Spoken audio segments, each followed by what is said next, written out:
The power of human consciousness is demonstrable by the fact that despite all the things that are thrown at us, the cradle-to-grave programming, vast numbers and an exponential curve of numbers are now waking up from it. And it's this awakening that is going to bring this control system down. Not tomorrow, not next year, not the year after, not in 2012 like so many people kind of talk about, but I reckon about 2016, this awakening will have reached the point where the tipping point comes and this control system comes down, because the control system is absolutely founded completely in terms of its existence on humanity being there and not there. And they may seem confident and arrogant, and it may seem like that, and it will seem that for a few years, but it's coming down, and it's coming down because humans are waking up.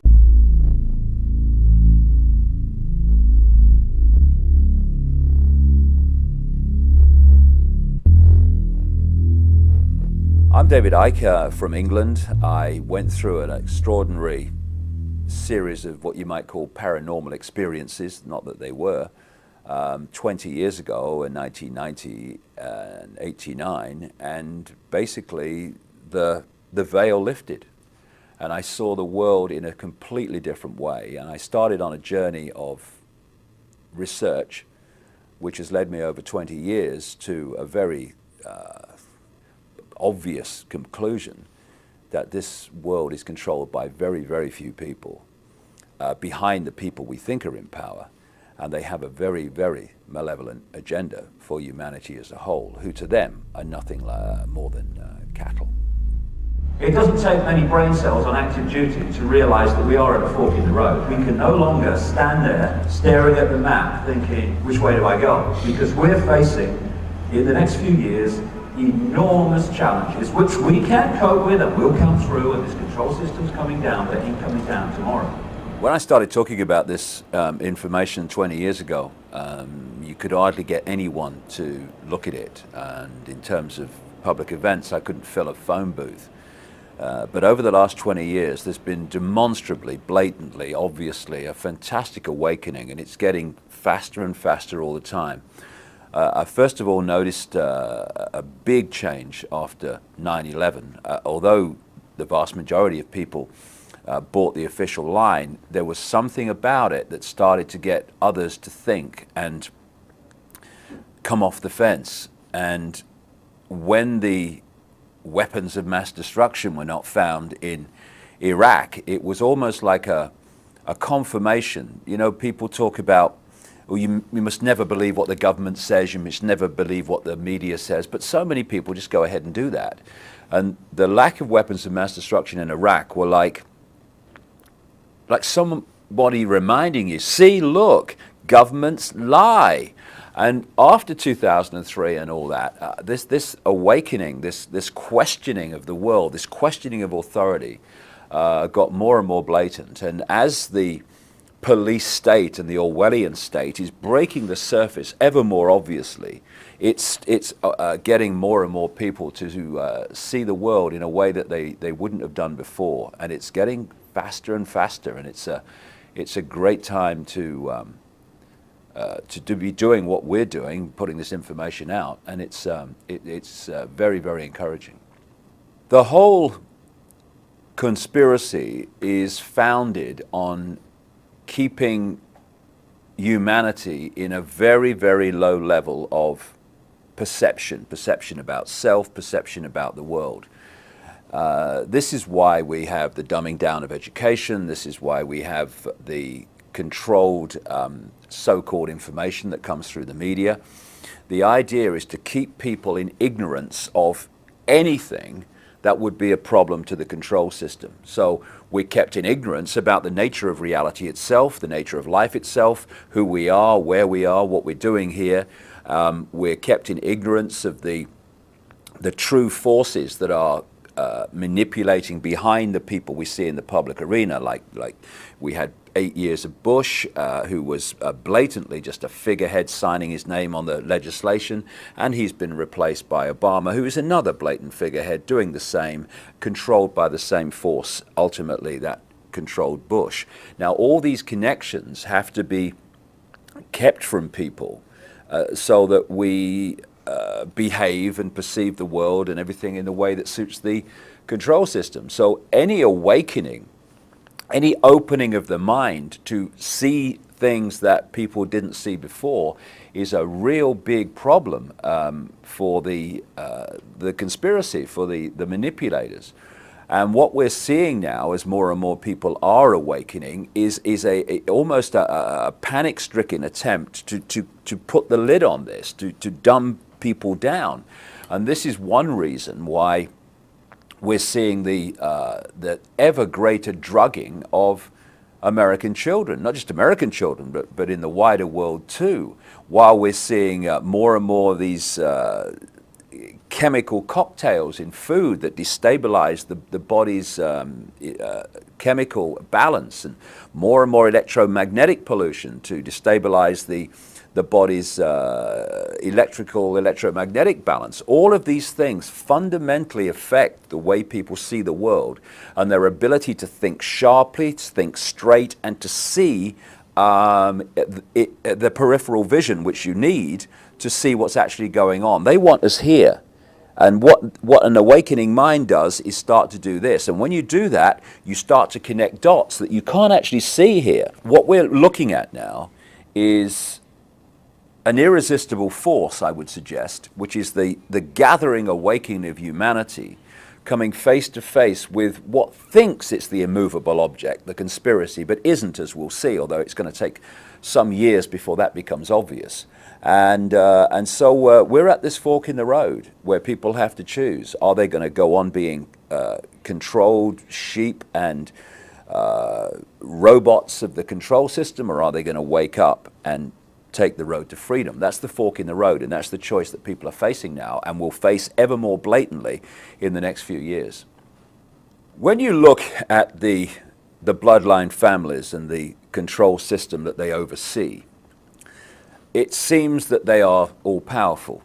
They control the media ownership level and at key positions within it. They control the corporations, the cartels of oil, of pharmaceuticals, etc. They control the forces of law enforcement and the military, ultimately. But one thing they don't control is the numbers. This is what humanity has. It has vast numbers of people, enormous numbers of people compared with those at the core of the control system that actually know exactly what they're doing and what the agenda is. They are tiny in number compared with what is now supposed to be 7 billion people on the planet. So one of the agendas to bring this under greater control for them is to massively cull the population. They want to reduce the numbers. Now, if you want to remove lots of people, you can do it by injecting stuff into people's arms and they just keel over dead. But if you do that, and of course there is some of that goes on, but if you do that, the other people lined up are going to say, excuse me, I ain't having whatever they've had. So you do it in a more subtle way, and you target the defense mechanism that everyone has called the immune system. For instance, people don't die of AIDS. They die of AIDS-related disease, which are diseases that the immune system, before it becomes shot, would have defended the body from. So all the time now we're having the immune system targeted, not least among children and young people, by vaccinations, by food additives and drink additives, etc. And if we just think about this, I mean, it's so blatant. If people just take a deep breath and take a step back and look at it with a bit of peripheral vision, we have a situation now, not just in America, but in Britain and the wider world, where between birth and about 2 years of age, we're having children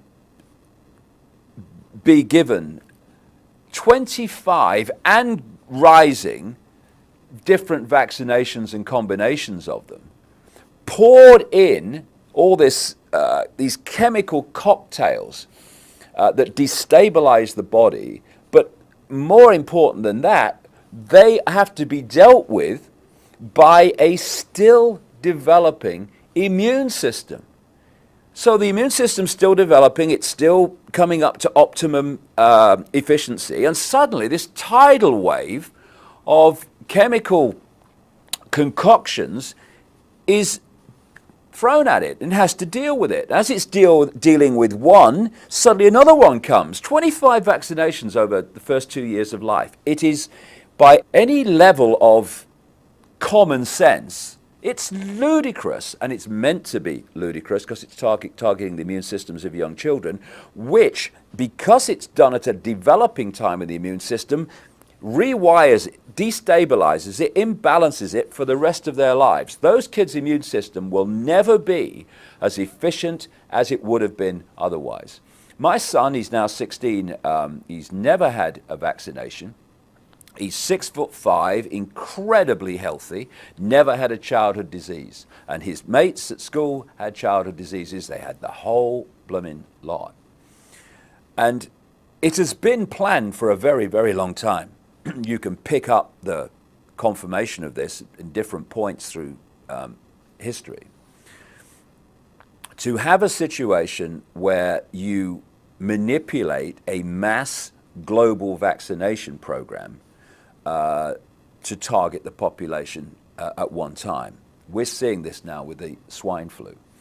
I was told in 1997 by a CIA scientist who asked to meet me to get lots of information out that he couldn't, that in 1997, in the secret projects and the underground bases, they had microchips that were so small they could be inserted into people through a hypodermic needle in vaccination programs, and that was the plan.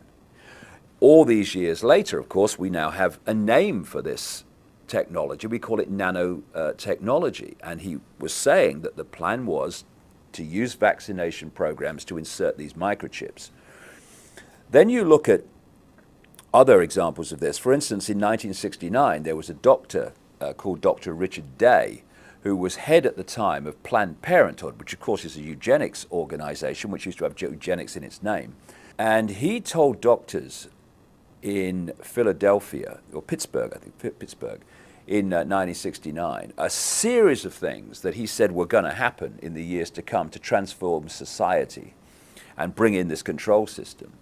And when you look at what he said, compared with what's happening now, it's extraordinarily accurate. And some of the areas he covered were that they were going to create new viruses in laboratories that were resistant to drugs, that they were going to use that to cull the population, that they were going to use vaccinations to cull the population, and also that they were going to change the way that healthcare treated old people so that more and more old people died and didn't go long into life, because from their extraordinarily sick perspective, old people are useless to them. And what we're looking at now very clearly is this attempt to play that card of mass global immunization with a excuse of this manufactured virus to get access to the bodies, the body computer systems, as I would say, of almost everyone on the planet. And they're not doing that because they want to protect people from anything. Crikey, the force that's saying be vaccinated is the force that created the virus which they're saying be vaccinated against. They're doing this to get access to the global population for very, very malevolent reasons. And what people need to realize is that these families do not come from the same perspective of life and respect that we do. They see humans like cattle, nothing more than cattle, and most humans see cattle. They therefore have no empathy with the consequences for the human population of their actions. So if people say, they'd never do that, mate, no, you'd never do that. they do it all the time. There are two classic techniques of mass mind manipulation and emotional manipulation. One of them I call problem, reaction, solution. The other one I call the totalitarian tiptoe. Problem, reaction, solution is devastating. It's been used for as long as you can chart back human history. And it goes like this. You want to change society or get people to accept something that in the normal course of events they wouldn't accept. So you don't say openly, this is what we're going to do and this is why we're going to do it. You play this technique, PRS, problem, reaction, solution. Stage one, you create a problem. It could be a manufactured virus in a laboratory. It could be an economic collapse. It could be a war. It could be a terrorist attack like 9/11. You then, through a pathetic, unquestioning media, which at ownership level and lower levels too you control, you get through the media, you tell the people the version of that problem that you want them to believe, i.e. swine flu broke out on a pig farm in Mexico. Yeah, flying pig farm, thank you very much. That 9/11 was orchestrated by a guy with a beard in a cave in Afghanistan and all that stuff. You want a reaction at stage two from the public of outrage, of classically fear, and you want them to either say to the authorities, do something, or you want them to accept what the authorities suggest must be done. So you can go to stage three, which is to offer the solutions to the problems you have covertly created. And with the swine flu, and whenever I say swine flu, I mean swine flu in quote marks, because it's not swine flu, it's a combination of flus created in a laboratory. The swine flu scam is classic problem, reaction, solution. You create the virus, you put it out there, you say, oh, there's a problem, we must have a solution, which is the vaccine. And of course, you then find that the patents for the vaccine were applied for before the virus was put out and people started to get the consequences of it. It's quite obviously a blatant scam. And through the mainstream media that doesn't connect these dots, which are there to be connected to anyone with a brain cell on active duty, the vast majority of the public go along with it. But what's really encouraging at this point where I speak is the number of people who are saying no to this, and their backbones need to stay stiff when the pressure comes on more and more to accept it, to say no and keep saying no, because this vaccination program is a key fundamental brick, plank, whatever you want to call it, within this whole agenda. And if we can throw a spanner in the works of this and have vast numbers of people refuse the vaccine, it actually throws a spanner in the works of so much more that is due to come along afterwards. People have asked me over the years, you know, what's planned? And I've said, read two books, George Orwell's 1984 and Aldous Huxley's Brave New World. The latter was published in 1932, Orwell's book was in 1948. Because these two had access to the agenda through something called the Fabian Society, they weren't writing from imagination. They had an understanding of where this was supposed to go. And in Brave New World, you have Aldous Huxley describing a society in which children are disconnected from their parents, where they're bred in laboratories, and where drugs are used to get the children to, and as they become adults, the whole population, to love their servitude and not rebel against it. And we are now seeing quite blatantly the movement to remove children from their parents. It's been done through what I call the totalitarian tiptoe, step by step by step by step, where more and more parental rights are taken by the state, more and more and more, and where the school becomes ever more powerful in the control it has over the children. And now we're moving into areas that we have, staggeringly extreme as they may seem, they're no longer rare. This is commonplace.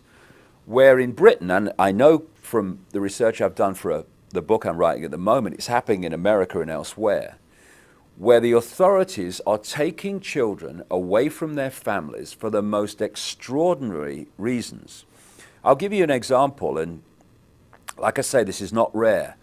We had a case in Britain recently where these parents spent £38,000 on fertility treatment to have a child. When the child was born, soon after the child came home from the hospital, a social worker came round and the mother just joked that giving birth had ruined her figure. On the basis of that, the child was taken away. And we're seeing extraordinary examples of the so-called justification for taking children and the state taking control of them. And what then happens, and happens in this case, is the social services say to them, okay, we're taking your child away, we're going to give it to foster parents of our choice. Now you have a choice.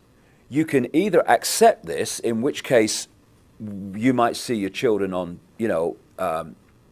access time here and there, or you can challenge this decision, in which case you'll never see your children again. And the decisions are then made in secret family courts, which are not allowed to be reported by the media, where a single judge is making the decisions. And, if you describe this society to people a few years ago, you'd say, you've got to be talking about China, mate, ain't you? No, this is America, this is Britain, this is Europe, this is the so-called civilized world that it's happening in. And it's not the end of it, it's just the latest step in the tiptoe towards total state control of children.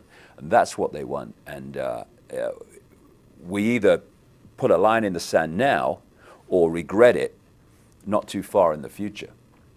What's being targeted is anything that holds people together. So the family unit is something that keeps people together. I'm not religious. I'm not into religion at all. But also religious structures are being targeted because they hold people together. What they want to do is break down all units that are in any way keeping people in some kind of organization, in some kind of mutual support system, because they want the state to be the total arbiter and dictator of human life, and therefore any structure that is a problem to that, they want to bring down. You see, if you have a family unit, then within that unit there can be diversity of the way children and the family see the world. This family unit, if they're together, there can be diversity in the way they see the world. And all these different diverse units of family create exactly that, diversity. What any dictatorship wants, no matter what it is uniformity. It doesn't want diversity of view, diversity of the way people see the world and see each other and all the rest of it. They want uniformity. You look at Soviet Union. What was it? It was a centralized dictatorship that took away all diversity. You look at any fascist dictatorship, centralized control, take away diversity. So any unit of mutual support, or whatever you want to call it, that offers the opportunity for diversity of debate, diversity of view, they want rid of, because they want the central point in the tyranny to dictate the version of life and self that everybody has. It's always the case that tyrannies want uniformity. Look around the world. All diversity is being removed. And even the built environment. You go around the world now, you will go into these cities in previously diverse cultures, and if you didn't know, you could look out the hotel window and you wouldn't be able to tell where you are. This is the reason. Tyrannies want uniformity, and diversity, therefore, is under target and being targeted wherever you look. Eugenics has been with us for a very, very long time. At first, it was open. Of course, you had eugenics courts in America, etc., that were dictating that certain children or families, certain, according to the authorities, IQs, etc., disablement, they were to be stopped from having children. And then, of course, Britain, as usual, was massively involved in this. And the Rockefeller families, the Harrimans, the Rothschilds, all these people were involved in this. And then along came Adolf Hitler and the Nazis, which gave a very bad name to the term eugenics. So what did they do after that? They just changed the names from eugenics and hid behind front names like Planned Parenthood, etc. And they've gone on running this eugenics program ever since. And you know, some very, very famous people through the years, including people involved in the Fabian Society, including Julian Huxley, who was the head of the British Eugenics Society, who's the brother of Aldous Huxley, who wrote Brave New World, very accurate book because he knew what the agenda was. And behind the facade of these families and these frontmen, they want to cull the population. Not only that, they want to manipulate the breeding of the population to remove what they perceive as the lower stock. And they did it before openly, tried to, and now they're doing it covertly. And their big kind of final card, if you like, is for a massive cull of the population, which will remove vast numbers of people on this planet. And that's where they're leading. And you know, through their access to mass vaccination programs, they're hoping to bring that about. I've not come over to tell people what to believe. This world is drowning in people telling others what they should think, what they should believe, what they should and shouldn't do. What I'm presenting today is information.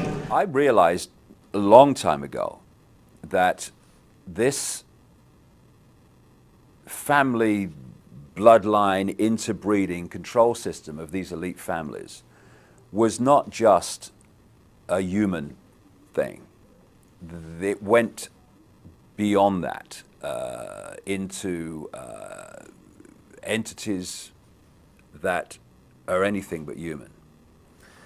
And it was only with the passage of the years and more research when I started to realize the nature of this reality that we're experiencing that made sense in how this structure is playing out. What the system has done is to keep from us the nature of the reality we're experiencing and the nature of who we are in life itself. And in doing so, it has kept us completely in the dark about what's actually happening around us. The knowledge that's passed across the top levels of the secret society network through these bloodline families, the most important part of that knowledge is the knowledge of reality itself. For instance, we think as we look around here that we're seeing everything that exists within this room. But in fact, we're only seeing a frequency range, a very tiny one, called visible light. Anything outside of that, we can't decode, therefore we can't see. But just like radio stations share the same space without interfering with each other, so other worlds, other dimensions, other realms of reality, if you like, share the same space without interfering with each other. However, just as with radio, if you've got two stations that are very close on the dial, then one will be the dominant one, but another one, you'll get what we call interference from it. It's the same with these various realities that share the same space. It's what mainstream science calls parallel universes. Just outside of the frequency range of visible light, there are entities that are anything but human who have been manipulating this reality, this world, for eons. And because they are working on, operating on a frequency that's different to ours, they have to manipulate our world through conduits. I mean, interfaces. For instance, when you see scientists in a laboratory, they want to work with material that's very dangerous. So the material will be in a big glass tank, and they will be outside the tank, and they'll put on those gloves, and they can work from outside the tank into the tank and do what they have to do. It's very, very similar in theme to what these Illuminati bloodlines have been bred for.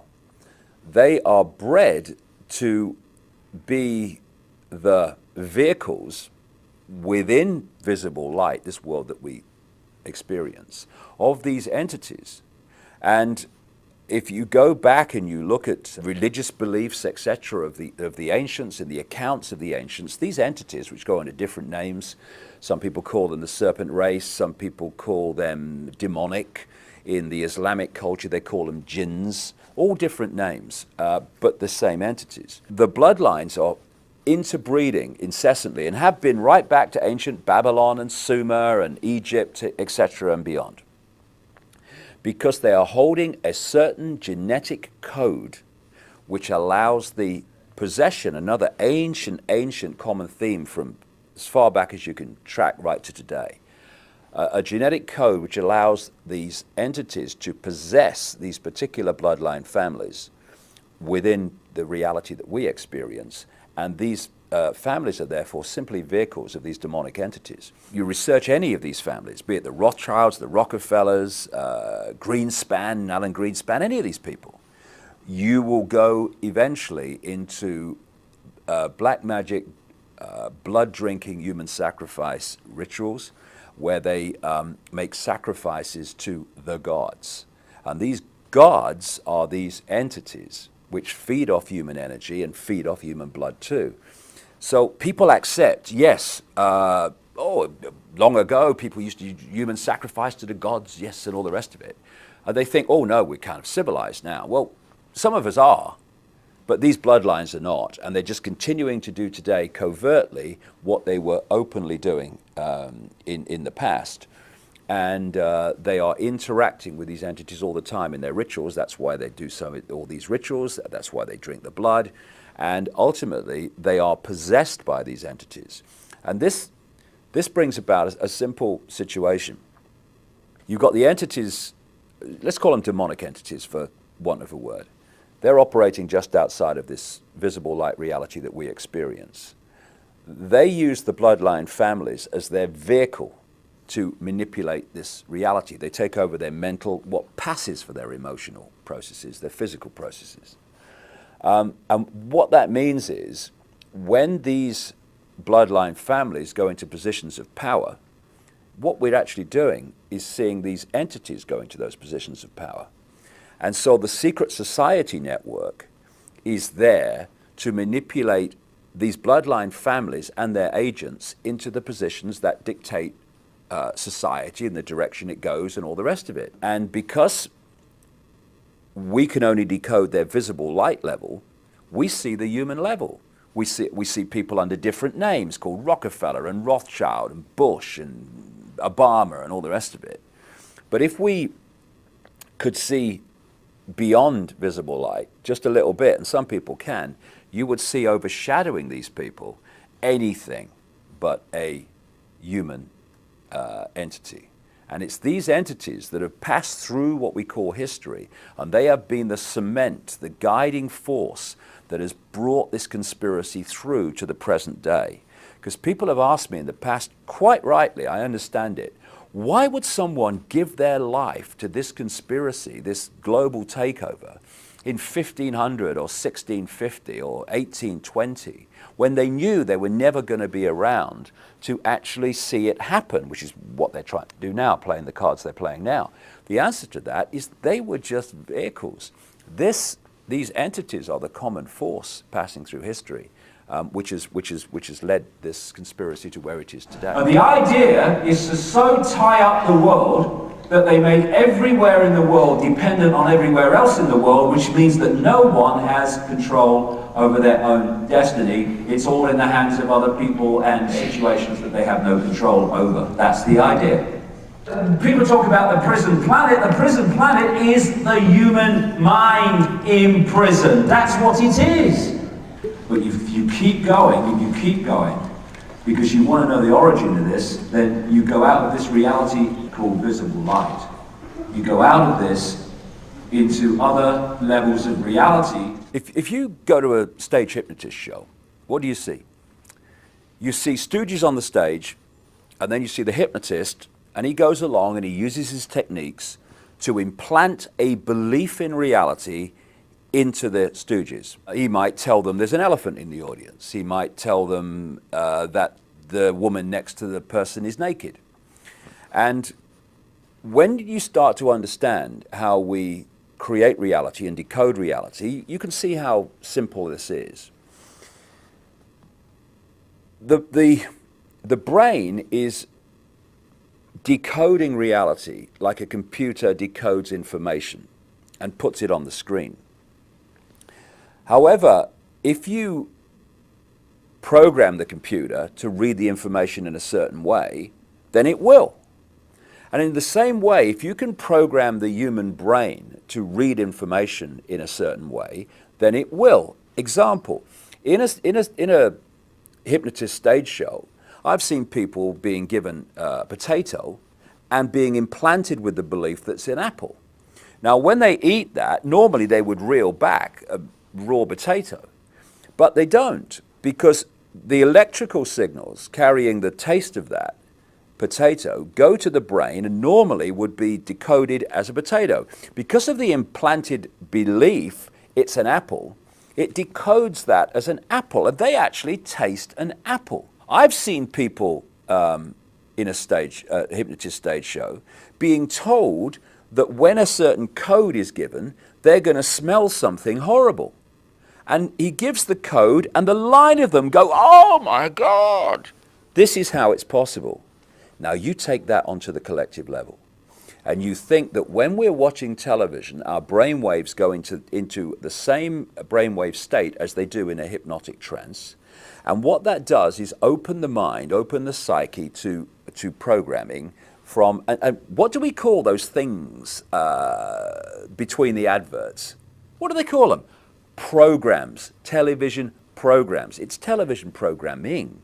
So we think of a hypnotist programming people in a stage show, but the media, not least through television, is constantly programming the human psyche with a sense of itself, a sense of the world, a sense of what's happening in the world, a sense of what to think about people like politicians and Obama, what to think about the way the system works. If we succumb to that program, and vast numbers of programming, and vast numbers of people do, then we're simply going to go through robotically, just like the stooges on a stage hypnotist show, and we're going to react to the world, and we're going to behave in a way that we've been programmed to behave in. And this programming is 24/7. And another aspect of this program we laughingly call education. If you were sitting around a table, I don't know, a century or so ago, and you said, right, okay, we want to turn out children as the adults we want them to be, so they're easily controllable, they're easily manipulatable, and they'll see the world and themselves the way we want them to see it. Now, any ideas around the table how we could do this? Someone might say, well, I'm not sure they'll have this, but I tell you what would be perfect.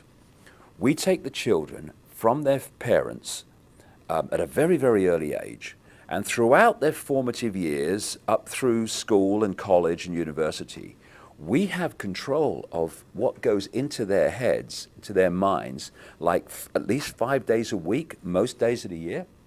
That would be perfect, because we turn out almost everyone to see the world the way we want them to see it. Well, that's exactly what they've done.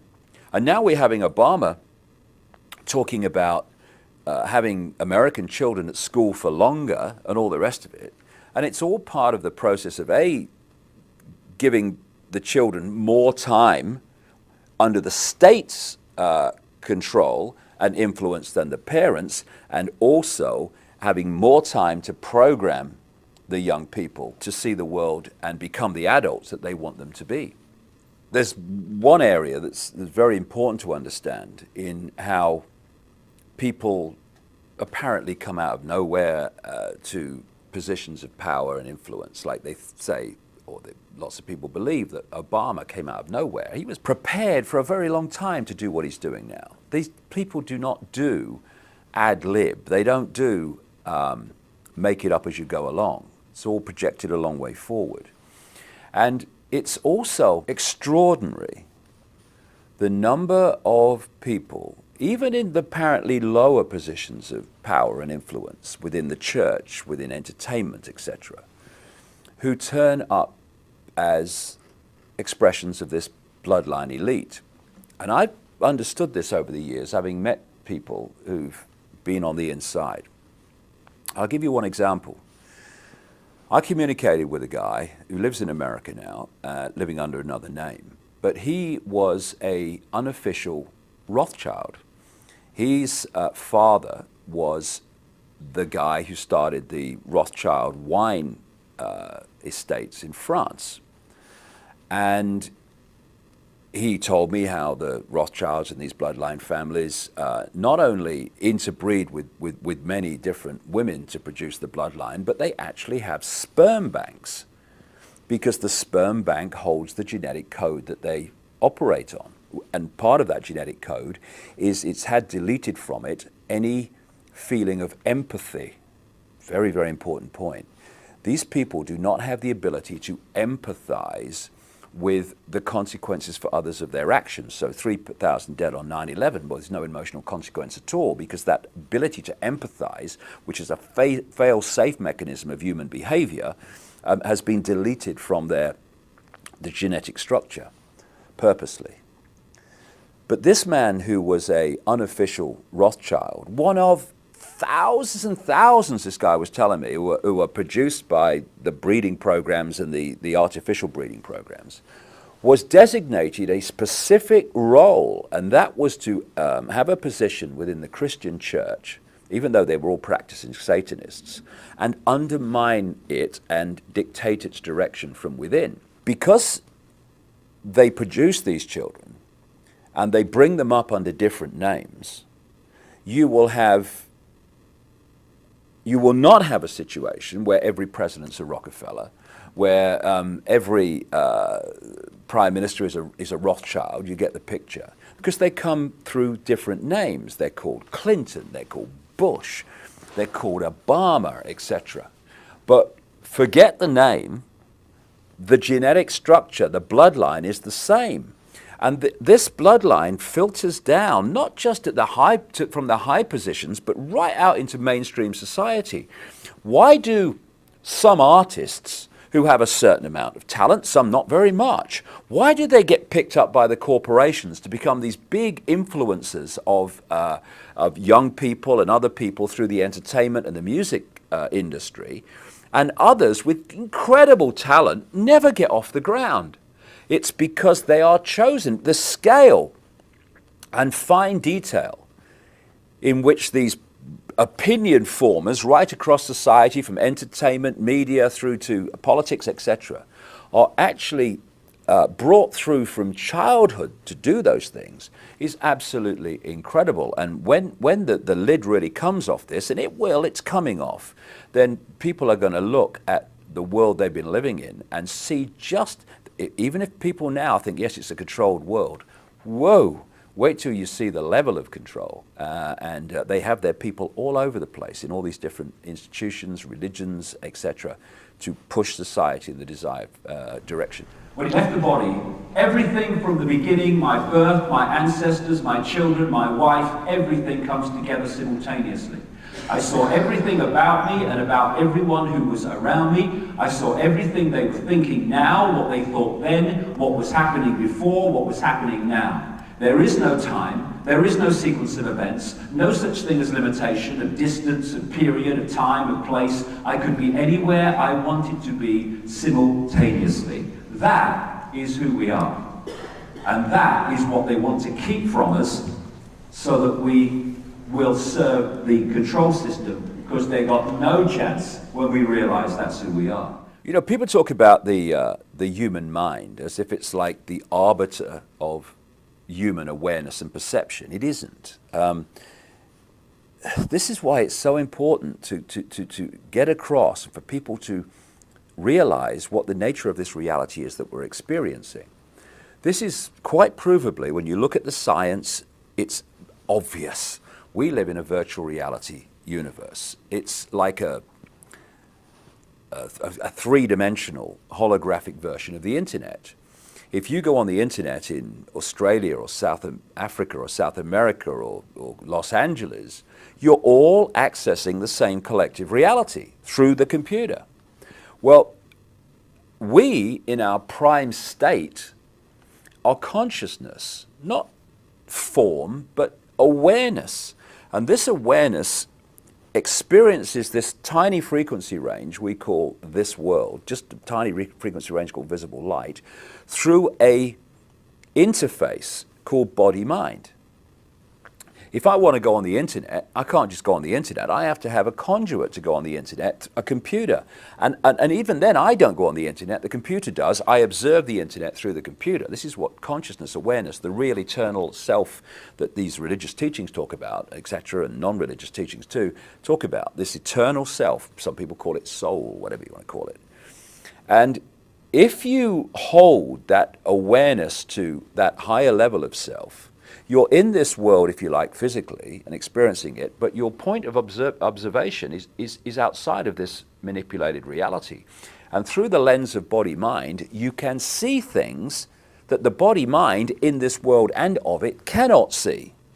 And the more the system, when you study it, from cradle to grave, be it education, media, all these things, they're all, even religion to a large extent, is designed to pull our focus of attention into body-mind. It's the same, a very good analogy is you're on the internet and suddenly the computer takes control of what you think of the internet, where you go on the internet and the decisions you make. And the more entrapped you are in mind-body perception, i.e. the five senses, and look at society, it's all about pulling us into the five senses. Look at this, listen to this, taste this, feel this, all trying to hold us in the five senses. The more entrapped you are, the longer it takes, the more powerful the transformation has to be for you to wake up, open your mind, and go to higher levels of your awareness. What has been happening, I've seen this all over the world, I've been to 50 countries, it's happening everywhere over the last 20 years, is more and more people are going through this process, they call it transformation, whatever, where they open their mind and they let their true self consciousness in. Now consciousness is looking from this perspective, mind's looking from here, and that's why they want to keep us entrapped in mind-body perception, because we're looking here, we can see one dot, maybe two dots at a time. We can't connect the dots and see what's going on. Once you become conscious beyond body-mind, suddenly, oh, I can see how it fits together now. I've come across people only recently who've gone from this to this in literally weeks. Why couldn't I see it before? They say it's so obvious because you were there before and now you're there. That's why it's obvious. And so this fork in the road where people are deciding, are they going to keep on the way we're going and end up in this fascist control system, or are they going to go this way and break out into true freedom? In many ways, fundamentally, not in many ways, this fork on the road, is, are you going to stay in mind and think you are Fred Jones, born in Pittsburgh in 1942, that's who you are? Or are you going to open your mind to who you really are, which is consciousness, infinite, eternal consciousness, having an experience as that man born in 1942, whatever I said. And that's the difference. Once you realize that our name, our job, our experience is just that, an experience, and we are consciousness, that change of point of perception, point of observation of this world transforms everything. You go from this to this, and you can see what the control system doesn't want us to see, and that's why the control system is absolutely structured to hold us in that state.